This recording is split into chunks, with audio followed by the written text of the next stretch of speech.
Joining us now, the White House National Security Spokesman, Michael Anton. Michael, thanks so much for joining us. Thank you.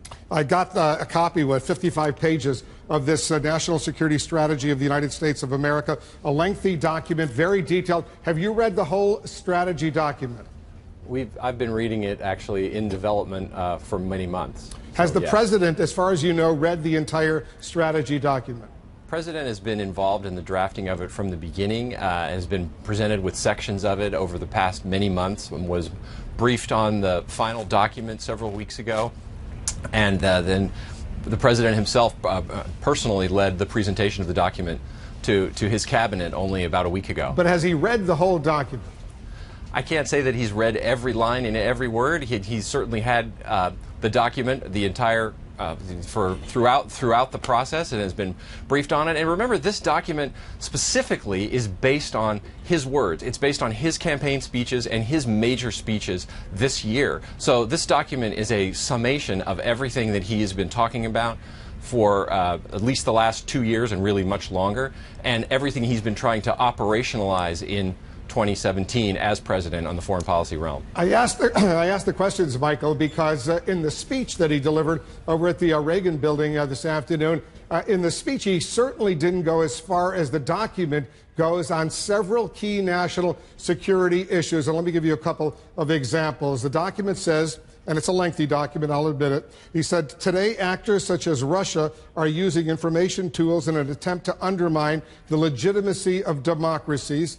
And then the document says, Russia uses information operations as part of its offensive cyber efforts to influence public opinion across the globe. Its influence campaigns blend covert intelligence operations and false online personas with state-funded media, third-party intermediaries, and paid social media users or trolls. President didn't say anything along those lines in his speech today. And over the past year, as you know, he's insisted all of those allegations of Russia interference and all of that, a witch hunt, a hoax. Why didn't he mention those specific points? Why didn't he mention those specific points today? That's not what he said. That's not what he said over the past several months. He said that that collusion, that the idea that his campaign in any way colluded with a foreign power is false. He has admitted on three instances that he's affirmed, I should say, on three instances that I can think of off the top of my head. The first in January of 2017 in the transition after he was briefed by intel agencies on what they judged the Russians had done in the U.S. election system. Second time in Warsaw, standing next to the president of Poland, and also really twice in Warsaw, once standing next to the president of Poland and the second addressing the Polish people. He talked about Russia's destabilizing behavior.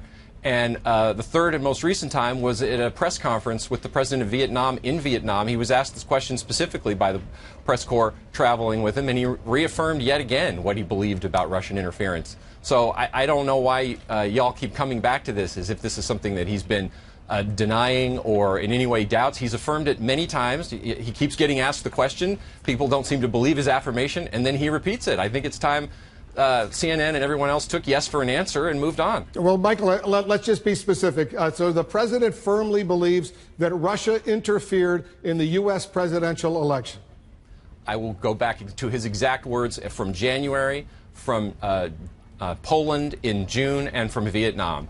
He's been very, very clear. He said on April 30th on Face the Nation, he said hackers could have been China or a lot of different groups knowing something about hacking. If you don't catch a hacker, okay, in the act, it's very hard to say who did the hacking. With that being said, I'll go along with Russia, could have been China, could have been a lot of different groups. And he said that, he sort of grudgingly has said over the past year and a half, maybe it was Russia, maybe it was China, maybe it was something else. You're the spokesman for the National Security Council. Can you say flatly right now, speaking on behalf of the president, he believes that Russian trolls, Russian cyber warfare activists were engaged in trying to influence the outcome of the U.S. presidential election? Yes, he has said that. And getting to those comments that you just mentioned, he's also affirming a fact that the cyber problem is not simply a Russian problem. There are other malicious cyber actors, including North Korea, for one, and that the cyber threats are not just these influence operations. The cyber threats,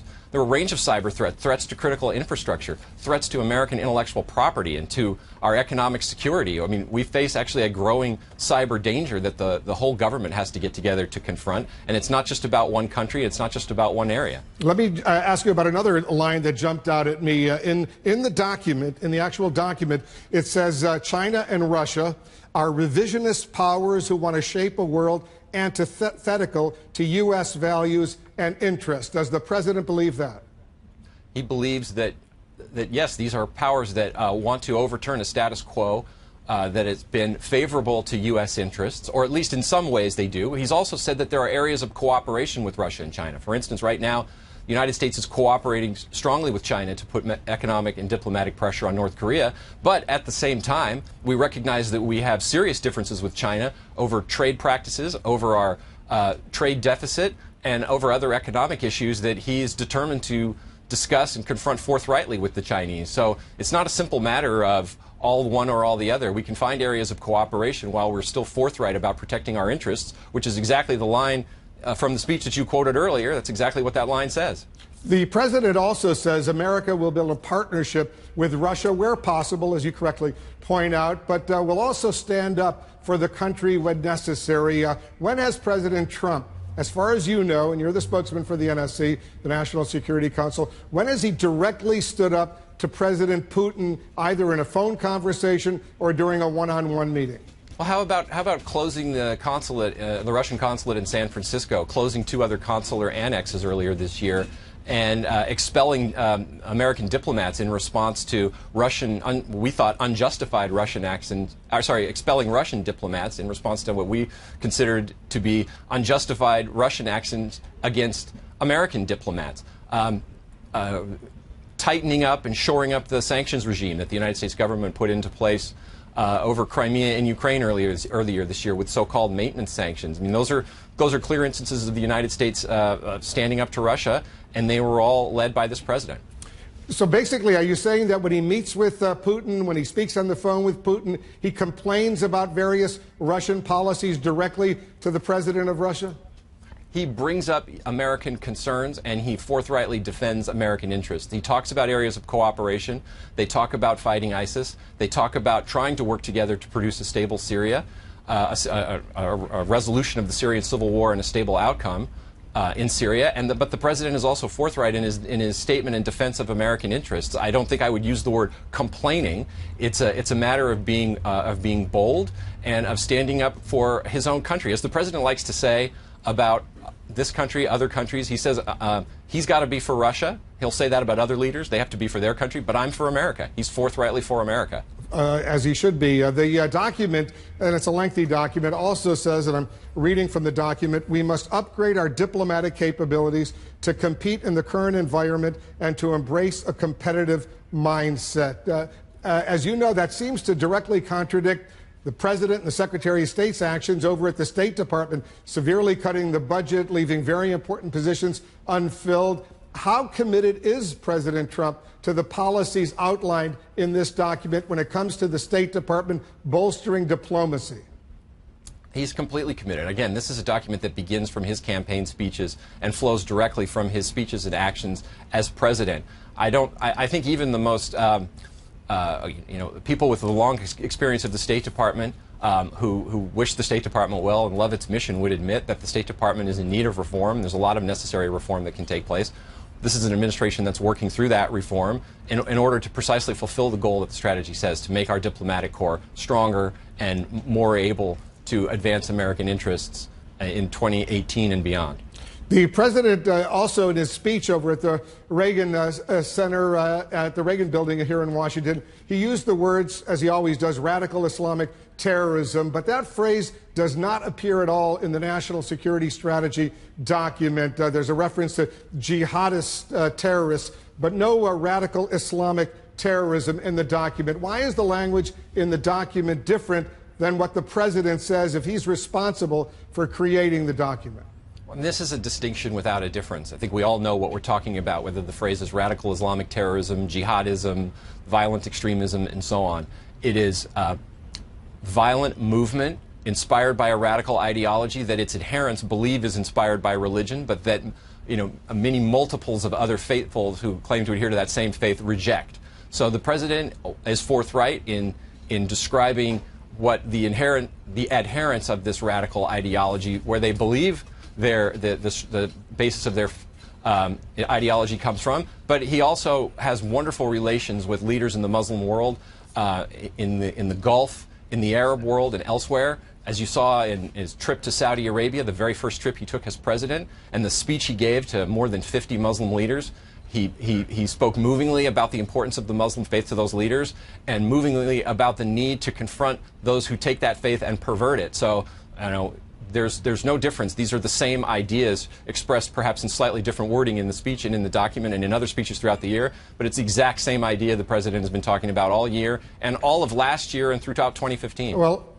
I raised the question because, as you know, he used to rail against President Obama and Secretary Clinton for not using the phrase radical Islamic terrorism. He says that was, he was always angry, bitter that they were refusing to do so. He was complaining they were politically correct, couldn't talk about radical Islamic terrorism. The document doesn't talk about radical Islamic terrorism. It talks about jihadist terrorism. I don't know how you got into his head to determine that he's angry and bitter. What he was pointing out was that he was angry and bitter at Hillary Clinton and Barack Obama. He was pointing out correctly that American foreign policy, the elite consensus, had drifted into a kind of political correctness that tried to say there's no connection whatsoever to any interpretation of religion. Why is the document politically correct? The document is not politically correct at all. Well, it doesn't mention radical Islamic terrorism. The document talks about jihadism. The document talks about these threats. The document is much more forthright than past national security strategies. But you're an expert, Michael. Don't you agree that there's a difference between jihadism and radical Islamic terrorism, using those words differently? What do you think the difference is? I think that's exactly the way I described it. Well, why would the president make such a big difference, a big deal about it during the campaign when Hillary Clinton refused to use that phrase? He was running during a time when, for the past 8 years, you had an administration in power that essentially wanted to deny that there was any connection whatsoever between even some people's interpretation of a religion and what was going on. Just scrub that out. As if this was all sort of a problem of bland, violent extremism that had no source, not even in the minds of its adherents. And that was not getting America anywhere. In fact, keeping our head in the sand about that fact was causing us to lose ground. It's a very fascinating document. I got to tell you, I've read it, and I know that under the law, you have to release a document like this. I think the Trump administration released it a lot more quickly than earlier administrations. They've been required to do so for some 3 decades. We believe so at least you got it out. I know you guys worked really hard on it. We believe we're the first administration to ever get it out in the first year, and we're the first administration to ever have the president personally introduce it to the American people. And that's a choice that he made enthusiastically. He wanted to explain this document and the strategy behind it to the American people, and remind them of what the challenges we face are and the things that we still need to do to implement the strategy that the document lays out. And I'm glad you clarified, speaking on behalf of the president, that he, like the intelligence community, like the FBI, firmly believes that Russia did last year interfere in the U.S. presidential election. He's only said it on camera, on the record, I'm glad you've at least 4 times off the top of my head that I can think of. I'm glad I could help clear it up for you. He always does it grudgingly, and that's just something that I've noticed over the past year. But I'm glad you clarified that, speaking on behalf of the president. And it's worth investigating right now what, if anything, can be done to prevent Russia from doing it in 2018 and 2020. That's why this investigation up on Capitol Hill, as well as the special counsel investigation, from your perspective, Michael, is so important, right? There's really, unfortunately, nothing I can say about the special investigation. I'd have to refer you to the lawyers specifically for that. But certainly what is important is protecting all of America's critical infrastructure, and that absolutely includes our electoral system, protecting the integrity of our electoral system from any kind of outside interference. Michael Anton, it was nice of you to join us. Thank you so much for joining us, Michael Anton of the National Security Council staff. Appreciate it very much. You're welcome.